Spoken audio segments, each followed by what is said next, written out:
If you had told me 5 years ago that getting married again would almost cost me everything I spent my adult life building, I would have laughed and poured you another glass of wine. At 64, I thought I finally understood people. I thought I could spot trouble before it reached my front door. Turns out, I was wrong. My name is Elaine Carter, though everyone around here calls me Laney. I bought my first piece of land in Willow Ridge Valley back in 1991 when I was 36 years old. I was a single mother working as a property leasing agent, trying to keep the lights on and my daughter fed. When I told people I was buying raw farmland to start a vineyard, they thought I'd lost my mind. The bank officer actually chuckled when I applied for the loan. But I had something stronger than approval. I had stubborn belief. I started with 5 acres and planted the first vines myself. My daughter Sophie was 9 then. After school, she'd sit on the fence and help me tie young shoots to posts, her homework spread out on a crate beside her. Those vines didn't produce anything worth harvesting for 3 long years. 3 years of working full-time during the day and tending the rand every evening and weekend. 3 years of neighbors betting on how long I'd last. I lasted. By the late 90s, I had 15 acres producing. By 2003, I had a small tasting shed and my first distributor. By 2012, Carter Ridge Cellars had grown to 80 acres, a proper winery building, and a tasting room that stayed busy most weekends. I wasn't rich, but I was secure. And more than that, I was proud. Every loan, every risk, every sleepless harvest night, that was on me. No partner, no inheritance, just effort and time. Sophie went off to college and studied environmental science. She didn't want to come back to the vineyard, and I never pressured her. I had a loyal vineyard manager, Miguel, who'd been with me for years, and the business ran smoothly. Too smoothly, maybe, because once things slowed down, the loneliness got louder. That's when I met Harold Bennett at a charity wine auction in Sacramento. He was 69, retired from corporate finance, recently widowed, and polished in that effortless way men get after decades of expensive suits and quiet confidence. He bid on one of my reserve cases, then came over to introduce himself, said he'd heard about my winery and wanted to visit sometime. He came the next weekend, then the weekend after that. We started having dinners together. He listened when I talked about crop yields and distribution struggles. He brought books about winemaking and business growth. He said he admired what I'd built, that most people never create anything lasting in their lives. I mistook admiration for devotion. 8 months later, he proposed in the East Vineyard at sunset with a ring that probably cost more than my first irrigation system. I said yes, crying like a teenager.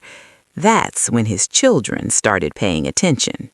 Harold had 3 adult children. Kevin, 44, worked in corporate finance like his father. Melissa, 40, was in commercial real estate development. And Ryan, 36, did tech consulting, though no one ever quite explained what that meant. They came to visit the vineyard 2 weeks after our engagement. Melissa walked through my farmhouse like she was touring a potential listing. She commented on the ceilings, the view, the distance to the winery building. Then she started asking questions. How many acres are planted? What's your annual production? Do you own the land outright or is it held in trusts? Kevin asked about distribution contracts and revenue. What kind of margins does a boutique winery usually see? Are you planning to expand exports? Ryan went straight for the future. Since you and Dad are getting married, have you thought about updating your will? Estate planning is really important with assets like this. I kept my answers vague. I said the property had been in my family for a long time. I mentioned family arrangements and legal structures without explaining what they were. When questions got too specific, I said my attorney handled all that. Something deep in my gut told me not to say more. Sophie came home for the wedding, and the night before we sat on the porch sharing a bottle of my reserve. She watched Harold's kids through the window as they laughed loudly inside. "Mom," she said quietly, "they don't look at this place like your home. They look at it like inventory." I told her they were just being protective of their dad after losing their mother. She didn't look convinced. "Did you get a prenup?" she asked. I told her yes, my lawyer had insisted. Harold had signed it, though he hadn't liked the idea at first. What I didn't tell Sophie was that I'd also kept one important fact to myself. I never told Harold or his children that I alone owned every inch of Carter Ridge Cellars. No partners, no relatives, no shared trusts, just me.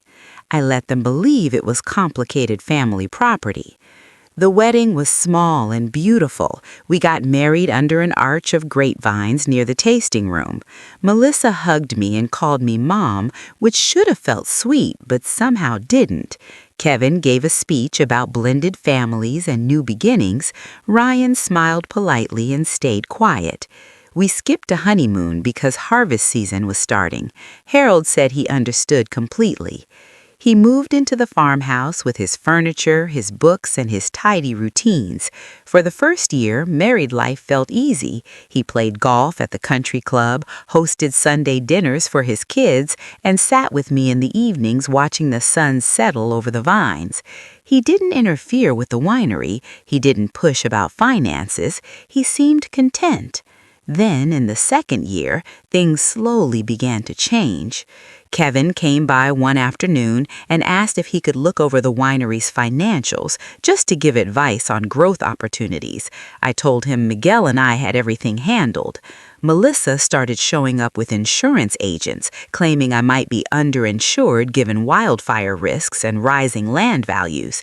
She talked about how similar properties were selling for double what they were worth a few years ago. Ryan suggested upgrading our online sales platform and hinted that I was missing huge revenue opportunities. And Harold, he started asking me to sign things.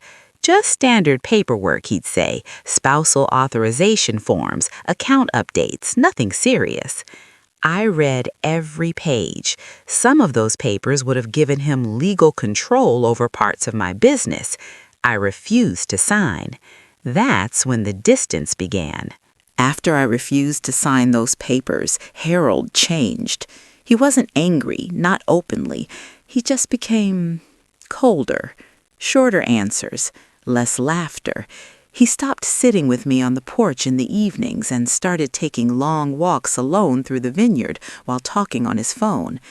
Whenever I asked who he was talking to, he'd say it was Kevin or Melissa, or sometimes he'd say it was nothing important, but I could feel it. Conversations were happening that didn't include me. Then one afternoon, about 3 years into our marriage, I came back early from a distributor meeting in San Jose. I went straight to the winery office to drop off paperwork and froze in the doorway. Harold was inside with Kevin and Melissa. My filing cabinets were open. Papers were spread across my desk. They all jumped when they saw me. Melissa rushed to stack documents. Kevin closed a drawer like he'd been burned. "What are you doing in here?" I asked. Harold smiled too quickly. "We were just trying to find the insurance paperwork, Lainey." "These are private business files," I said. "You had no right to be in this office." Harold's smile vanished. "I'm your husband. We shouldn't have secrets." That night, I barely slept. The next morning, I called my attorney and asked her to check every property record connected to the winery and the land. I told her I had a bad feeling. 3 days later, she called me back. "Lainey," she said carefully, "someone has been filing documents with the county, transfer deeds, partnership agreements, papers that would give Harold and his children ownership interests in Carter Ridge Cellars." I felt dizzy. "That's impossible. I never signed anything like that." "The signatures look like yours," she said, "but once we compared them to your real signature, it's clear they're forged, badly forged." My hands started shaking. "So they can just file fake documents?" They can file them. Whether they hold up legally is another matter, but this is serious. This is criminal fraud. I sat on the porch steps, staring out at the vines I'd planted decades earlier, my phone pressed to my ear, my stomach in knots. "What do I do?" I whispered. "We need to file a police report, and we need to confront your husband." But I didn't confront Harold. Not yet. Instead, I made another call. Years earlier, back when I worked in real estate, I'd known a private investigator named Frank Dalton. I called him and told him I needed a full background check on Harold and his children, financial history, lawsuits, marriages, everything.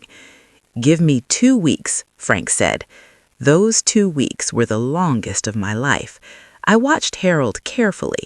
I noticed the whispered phone calls, the way his kids suddenly visited more often, the way he watched me sign checks like he was memorizing my signature. When Frank finally called, his voice was serious. "Meet me somewhere public," he said. "There's a lot here." We met at a quiet cafe in town. He handed me a thick folder. And that's when I learned that this wasn't the first time Harold and his family had done something like this. Frank leaned forward across the small cafe table and lowered his voice. Harold's first wife, Judith, died 5 years ago. 6 months before her death, she transferred her entire estate into his name. House, retirement accounts, everything. My chest tightened. "She wanted him to have it?" I said, more like a question than a statement. Frank shook his head. She had early-stage dementia. Her sister tried to contest the transfer, claimed Harold took advantage of her condition, but he had paperwork, power of attorney, signed documents, everything. The case was settled quietly. He kept the assets. My mouth went dry. "And there's more," Frank continued. "Before Judith, there was another wife, Marilyn. She died after a fall at a vacation home. Same pattern. Property transferred to Harold shortly before her death. Her adult children tried to fight it. Same law firm defended Harold. Same result. 2 wives, 2 estates, both signed over right before they died." "And the kids?" I asked. Frank flipped to another section of the file. "Kevin's been sued twice by former business partners for financial misconduct, both cases settled. Melissa lost her real estate license in Nevada for ethical violations. Ryan's been fired from 2 consulting firms, reasons sealed but tied to financial disputes." Frank looked me straight in the eye. "Lainey, this is not an accident. This is what they do." I felt like I couldn't breathe. My hands were numb. "So what now?" "You protect yourself. You get out. You press charges for forgery, and you make sure they can't touch your property again." I drove home in silence, my mind spinning. When I pulled into the vineyard, Harold was sitting on the porch like nothing was wrong, sipping wine, smiling at me. That night, I lay awake listening to his breathing, realizing I was sharing a bed with someone who might have already destroyed other women's lives. The next morning, I met with my attorney again. I told her everything Frank had found. "We can build a criminal case," she said, "but we'll need evidence, financial records, communications, patterns." "I want charges," I told her, "not just a divorce." She warned me it would be ugly, public, messy, that the winery's reputation might suffer. My reputation is built on honest work, not silence. Over the next several weeks, we worked quietly. A forensic accountant reviewed every financial record. My attorney subpoenaed county filings. Frank tracked email connections between Kevin and Melissa. And then we found it. Emails discussing how to divide up winery assets, text messages about how to ease me into signing more documents, notes about how long legal challenges might take if they pushed harder. They weren't just guessing, they were planning. We also contacted Judith's sister and Marilyn's daughter. Both women had suspected wrongdoing for years, but had never had enough proof. Now, suddenly, we did. My attorney contacted the district attorney's office. Detectives opened a fraud investigation. But before any arrests happened, I wanted one thing. I wanted them to look me in the eye. I told Harold I wanted to host a family dinner, just us, the kids, Sophie, and a few friends to celebrate our anniversary. He was thrilled. He thought I was finally embracing the whole blended family idea. He had no idea what was coming. I planned that dinner carefully. I had the patio overlooking the vines, set with long tables and soft lights. I hired a caterer and made sure the best bottles from our reserve collection were opened. If this was going to be the moment everything changed, it would happen on my terms, on my land. Harold arrived early, smiling, relaxed, proud of himself for being such a family man. Kevin, Melissa, and Ryan came together, dressed nicely, acting perfectly pleasant. Sophie arrived with her boyfriend and squeezed my hand, nervous but ready. Then my other guests began to arrive. First, my attorney, then Frank, then a county detective I'd been working with, and finally 2 women Harold never expected to see again, Judith's sister Clara and Marilyn's daughter Beth. When Harold saw them, the color drained from his face. "What is this?" he whispered. "A family dinner," I said calmly, "and their family too, whether you like it or not." Kevin stood up. "This is ridiculous. We're leaving." The detective stepped forward. "No, you're not." Melissa looked like she was going to be sick. Ryan stared at the table, silent. I stood at the head of the table and took a deep breath. "Did you really think I wouldn't find out?" I asked. "Did you honestly believe you could forge documents and take what I built without me noticing?" Harold tried to speak, but nothing came out. I turned to Clara and Beth. "Would you like to tell them what you told me?" Clara's voice shook. "My sister didn't understand what she was signing. He brought papers when she was confused, when she trusted him." Beth swallowed hard. "My mother begged me to stop him, but legally he had all the paperwork. She was scared." Kevin finally snapped. "You don't know what you're talking about." My attorney stepped forward and placed a folder on the table. "These are the forged deeds filed with the county. We verified the signatures are fake. We also have email chains discussing asset division and coercion strategies." The detective added, "You are all under investigation for fraud, forgery, and conspiracy to commit theft." Handcuffs came out.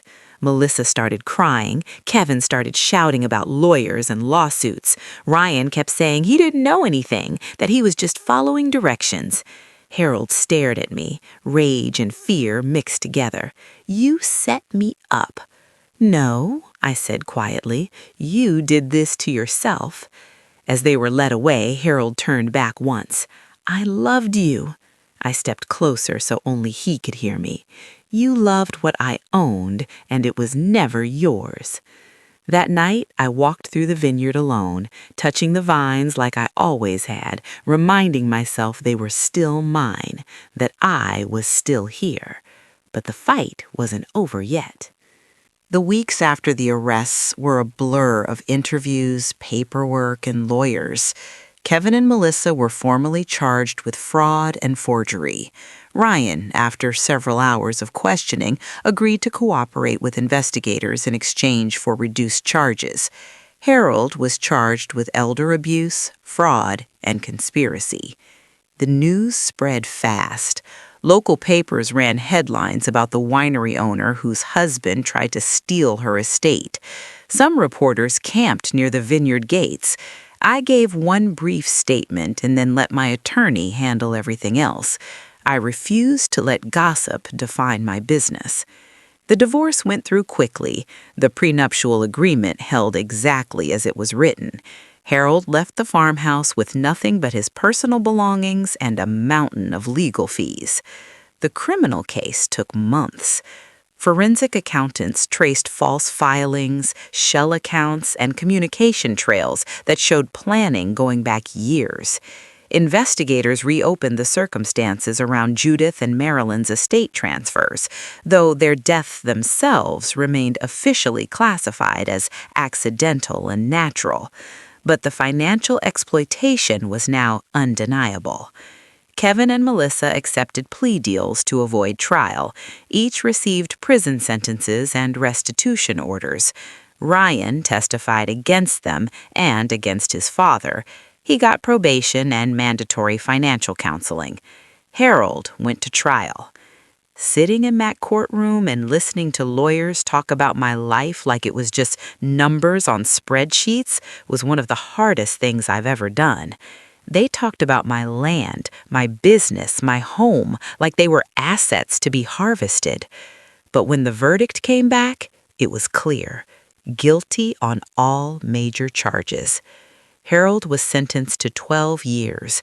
At his age, that might as well have been the rest of his life. When I walked out of that courthouse, I didn't feel victorious. I felt tired. But I also felt free. Sophie stayed with me for a few weeks afterward. We drank coffee on the porch in the mornings and talked about things we'd avoided for years. "You trusted your instincts," she said one day. "That's what saved you." Maybe, or maybe luck saved me, or maybe stubbornness. Either way, the vineyard was still mine. I went back to work, back to harvest schedules, fermentation checks, distributor meetings, back to the quiet rhythm that had always grounded me. Raphael hugged me the first morning I returned to the winery. "We're not going anywhere," he said. "This place is family." And he was right. The vines didn't care about courtrooms or criminals. They just kept growing as long as someone showed up to tend them. So I showed up every day. Life didn't magically become perfect after the trial, but it became quieter, safer, and that mattered more than I realized. For a long time, I blamed myself. I kept replaying every conversation, every moment when I could have noticed something sooner. But eventually, I understood something important. Predators don't look like villains. They look like partners. They look like help. They look like comfort when you're tired and lonely. And loneliness makes you generous with trust. I started speaking at small business groups and women's associations, telling parts of my story, not the dramatic courtroom parts, but the early warning signs, the subtle pressure, the just sign this moments, the way questions about finances get framed as concern. Women would come up to me afterward and whisper their own stories, divorces that nearly wiped them out, relatives who took advantage when illness struck, business partners who quietly moved money around. It wasn't just me. It never is. About a year after everything ended, Sophie called me and said she was thinking about coming back to the winery, not to take over, but to learn, to help. I told her she'd always be welcome, but she didn't owe me that. She moved back that fall. Watching her work among the vines she once helped plant as a child felt like the universe quietly stitching something back together that had been torn. We didn't talk about succession plans or inheritance. We just worked side by side, figuring things out as we went. Some evenings we'd sit on the porch again, but this time the silence felt peaceful instead of empty. People sometimes asked if I'd ever marry again. I always smiled and said I wasn't against love. I was just very in favor of independence. There's a difference. The vineyard continued to grow. We invested in better irrigation systems, experimented with new blends, and expanded our direct-to-consumer sales carefully without rushing or risking stability. Slow growth, strong roots. That's how I'd always done things. One afternoon, while walking the western rows, I realized something else, too. I no longer felt afraid on my own land. During the marriage, even before I understood what was happening, I'd felt watched, managed, evaluated. Now, the land felt like mine again, not legally, emotionally.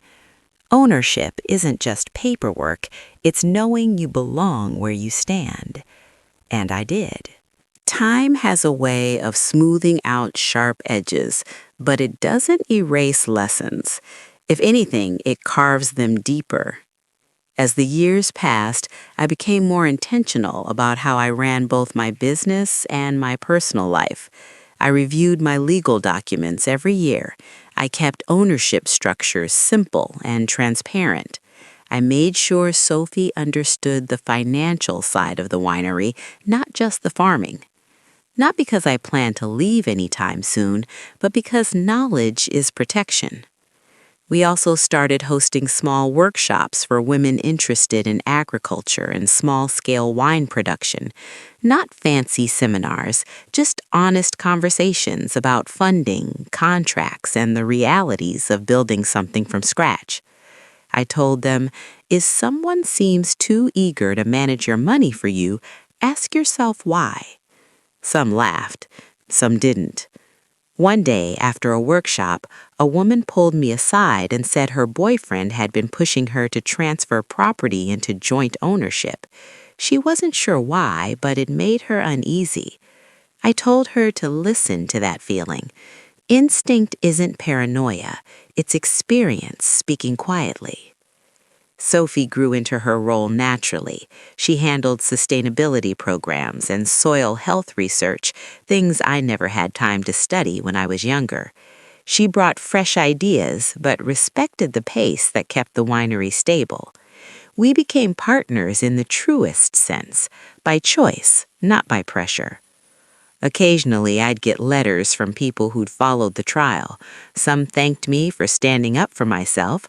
Others told me my story helped them leave dangerous situations. I kept every letter, not because I needed validation, but because they reminded me that survival has ripple effects. I never heard from Harold again. I didn't want to. Whatever life he had left was no longer tied to mine, and that was freedom. The vineyard kept changing with the seasons, as it always had. New growth, pruning, harvest, rest. The cycle reminded me that loss and renewal often live side by side. You don't erase the past, you grow around it. Sometimes, late in the evening, I'd walk the same rows I'd planted decades earlier and think about how close I came to losing everything, not because I was weak, but because I wanted companionship. That truth used to embarrass me. Now I accept it. Wanting love doesn't make you foolish, it makes you human. What matters is knowing when love starts asking for things it has no right to take. People sometimes assume that after everything I went through, I must be bitter about relationships. I'm not. I just became more honest with myself about what I need and what I won't sacrifice. I need peace. I need autonomy. And I need to know that whatever I build with my hands stays there. Companionship is welcome. Control is not. A few years after the trial, I did start dating again, casually. Coffee, lunches, long walks. Nothing that involved merging lives or signing documents, and I was clear about that from the start. If someone didn't like that boundary, they weren't the right person for me. Surprisingly, most respected it. There was one man who said, half joking, "So you're never letting anyone into your world again?" I told him, "I let people in, I just don't hand them the keys." That usually ended the conversation, and I was fine with that. Meanwhile, the winery kept evolving. We invested in better fermentation controls and started experimenting with limited-run blends that sold out quickly, not because we chased trends, but because we listened to our customers and trusted our instincts. Sophie eventually took over day-to-day operations, and I shifted into more of a mentorship role. I still made final decisions, but she brought energy and long-term vision. Watching her grow into leadership was one of the quiet rewards I never expected. Sometimes I wondered if I would have made different choices if I'd never met Harold. Maybe I wouldn't have learned these lessons so sharply, but I also wouldn't have learned how strong I actually was when it mattered. Pain teaches in harsh ways, but it teaches honestly.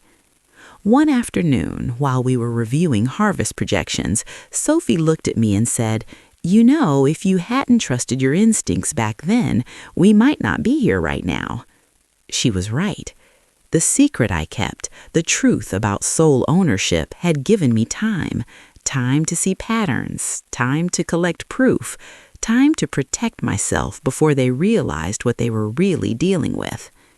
I don't recommend secrets in marriage, but I do recommend protection in uncertainty. There's a difference, and sometimes survival depends on knowing when not to reveal everything you have. As I got older, I started thinking less about what I'd survived and more about what I wanted to leave behind. Not just property or bottles with labels on them, but values, independence, integrity, the belief that women don't need to apologize for protecting what they build.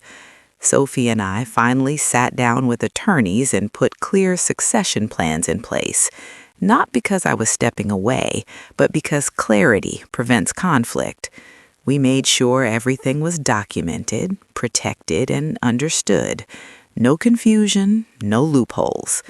I also updated my will, medical directives, and business authorities, not out of fear, but out of responsibility. I'd seen what happens when paperwork becomes a weapon in the wrong hands. I refused to let that happen again. The winery began supporting local women-owned farms and small suppliers. We created internships for young women studying agriculture and business. I wanted them to see that success didn't require giving up control or accepting manipulation. At one of our annual tastings, a guest asked how I managed to build everything alone. I told her I didn't do it alone. I had help, but I never gave up ownership of my decisions. That distinction matters. Sometimes people confuse partnership with surrender. They are not the same thing. I also stopped being quiet about what happened to me. Not in a dramatic way, but in a factual, honest way. When people asked why I never remarried, I didn't dodge the question anymore. I said, because I learned that love should never come with paperwork that takes your future away. Most people nodded. Some looked uncomfortable. That was okay. Truth isn't supposed to make everyone comfortable. On my 70th birthday, Sophie threw a small party at the winery. Staff, neighbors, longtime distributors, nothing fancy, just good food and better wine. Raphael gave a toast and thanked me for trusting him with the land all these years. Sophie thanked me for teaching her that strength and kindness can exist in the same person. I didn't give a speech. I just looked around at the vines, the people, the life still growing, and felt something close to peace. Not happiness the way movies sell it, but peace the way survival builds it. And that felt enough. When people hear my story, they often focus on the dramatic parts, the fraud, the arrests, the courtroom. But that's not what stays with me. What stays with me are the quiet moments. The night I sat alone on the porch after Harold was taken away, listening to the wind in the vines, realizing I was still standing. The morning Sophie came home for good and started working beside me, sleeves rolled up like she used to when she was little. The day I signed new contracts, knowing no one could twist them behind my back. Survival isn't loud most of the time. It's steady. It's showing up again and again after something tries to knock you down. I think a lot about how easily my story could have ended differently.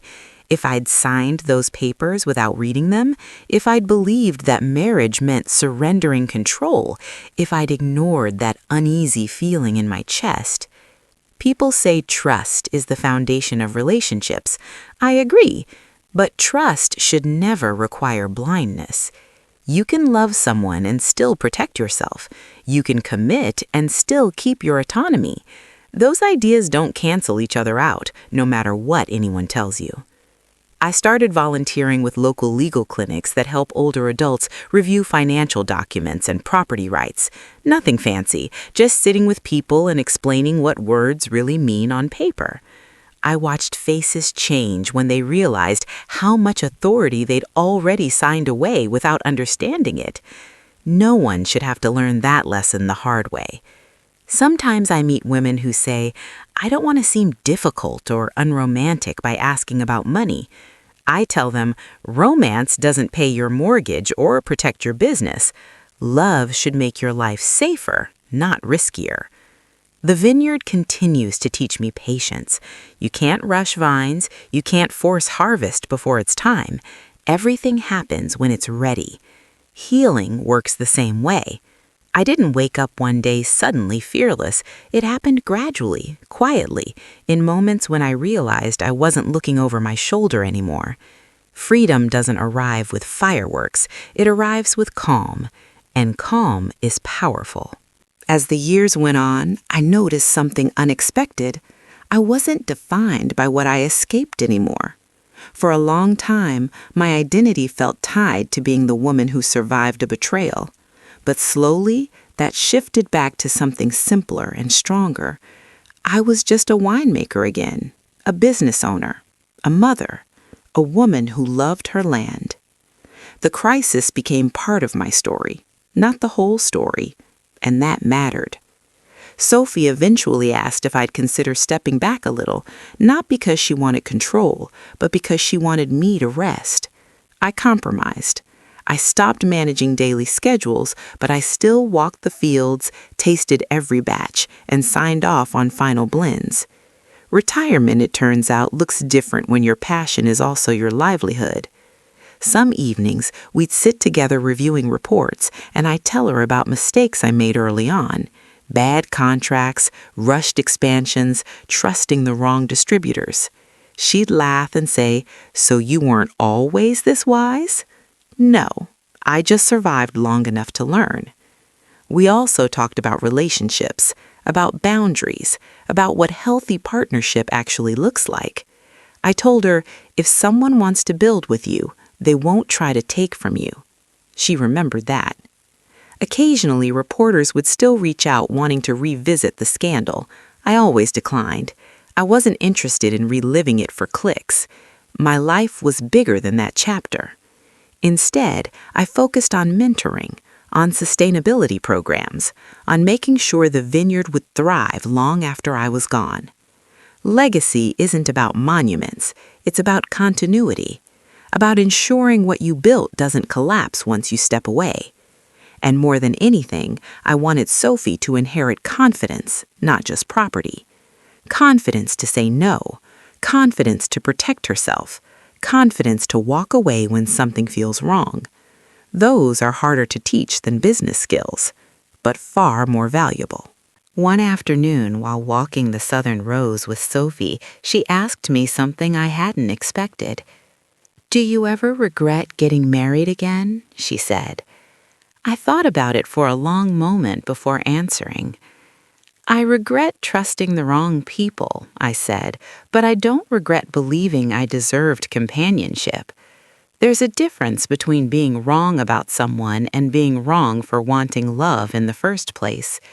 If I had let fear stop me from opening my life to anyone, then they would have taken more than just tried to steal my property. They would have taken my future, too. What I regret is that some people see kindness as weakness. They mistake generosity for opportunity, and they count on the fact that polite people don't want to make waves. But I made waves, and I would do it again." Sophie nodded quietly, kicking at the dirt between the rows. "I think I get that now," she said. "You can be open without being unprotected." Exactly. That's what I wish more people understood. You don't have to build walls around your heart, but you do need locks on your doors. As we walked, I realized how much she had grown into her role, not just in the business, but in confidence. She asked hard questions in meetings. She read contracts carefully. She didn't rush decisions just to please people. Watching that made everything I'd been through feel less wasted. Sometimes the lessons we survive become tools for the next generation. Later that evening, we hosted a small tasting event for longtime customers. People laughed, shared stories, and talked about which vintage they liked best. No one mentioned courtrooms or police or betrayal. They talked about wine, about harvest, about life, and that felt right. My story didn't need to be the headline anymore. It could just be background noise to a life that kept moving forward. Before bed, I stepped outside alone and looked out over the vines. 30-plus years of work stretched out in front of me, row after row, steady and quiet.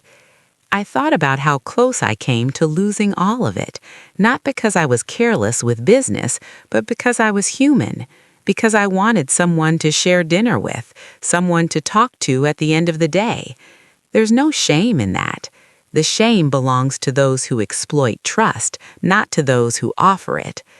I took a deep breath, feeling grateful that I'd trusted myself when it mattered most. When you're ready, say part 14, and I'll give you the final part and ending. These days, when people visit the tasting room and ask about the history of the vineyard, I tell them the truth. I tell them I bought the land on my own, I planted the first vines myself, I raised a child while building a business that most people said would fail, and I kept it when others tried to take it. Not because I'm extraordinary, but because I paid attention, because I protected what mattered, because I didn't hand over my life's work just to keep the peace. I still walk the vineyard every evening when the sun starts to drop. I still touch the vines the way I did when they were young and fragile. I still taste every vintage and argue about blending decisions like my reputation depends on it, because it does. Some things never change. What has changed is that I no longer doubt my right to stand here. This land isn't just property, it's proof. Proof that patience, persistence, and self-respect can build something real and lasting. I never remarried. I don't regret that either. My life is full. Between Sophie, the winery, and the people who've stood by me, I have more connection than I ever expected at this age. But more than anything, I have freedom, and freedom is priceless. If there's one thing I hope people take from my story, it's this. Love should never cost you your identity. Companionship should never demand your surrender. And no one, no matter how close they are to you, is entitled to what you built with your own hands. Protect your work, protect your name, protect your future, not out of fear, but out of respect for yourself. Because trusting others is important, yes, but trusting yourself is essential. And sometimes keeping a quiet secret, holding your cards close until you truly know who you're dealing with, can be the very thing that saves everything you've worked for. I kept my secret long enough to see the truth, long enough to protect my land, long enough to protect myself. And now, when I pour someone a glass of Carter Ridge Reserve and they compliment the vineyard, I smile and say, "Thank you. I built it." And I did. Every vine, every bottle, every acre. Still mine, still standing, still free.